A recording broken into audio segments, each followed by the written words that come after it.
नमस्कार, जय हिंद। राज्यसभा चुनाव होने हैं 10 जून को और उसके लिए सभी पार्टियां कमर कस चुकी हैं।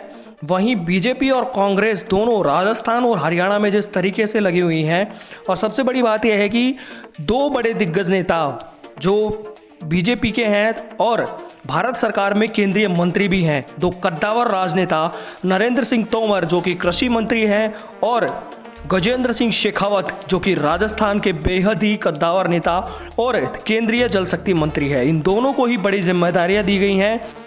केंद्रीय मंत्री गजेंद्र सिंह शेखावत को हरियाणा राज्यसभा चुनाव के लिए प्रभारी बनाया गया है। वहीं नरेंद्र सिंह तोमर जो कि कृषि मंत्री हैं, उन्हें राजस्थान के लिए राज्यसभा का प्रभारी बनाया गया है। अब राज्यसभा चुनाव में राजस्थान में गणित यह है कि 4 सीटों पर चुनाव होना है। 4 में से 3 सीटें कांग्रेस मान के चल रही है कि उसके पास जाएंगी, 1 सीट बीजेपी के पास पक्की है, लेकिन जो दूसरी सीट के लिए भी एक निर्दलीय उम्मीदवार खड़े हुए हैं उसको बीजेपी ने समर्थन दिया है। और कहीं ना कहीं ये लग रहा है, बीजेपी ये मान के चल रही है कि दूसरा भी वो जो सीट है वो निकाल ले जाएंगी।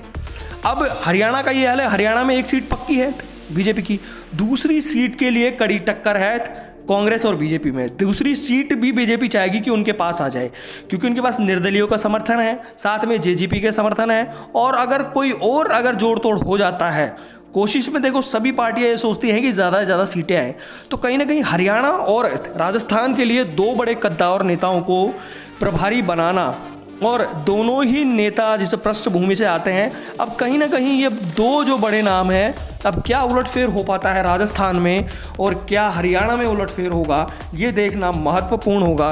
क्योंकि राज्यसभा में मजबूती का मतलब होता है, लोकसभा में तो जो बीजेपी है वो मजबूत है, अगर राज्यसभा में भी वो चाहेंगे कि वो मजबूत हो, तो कोई भी अगर उनको बिल पास करवाना हो, कानून बनाना हो, तो उनके लिए आसानी होती है। तो कहीं ना कहीं उनका पूरा जोर है कि वो इन चुनावों में ज़्यादा से ज़्यादा सीट लें। बाकी की लेटेस्ट अपडेट और न्यूज़ के लिए लगातार हमारे चैनल के साथ जुड़े रहें। जय हिंद, जय भारत, वंदे मातरम।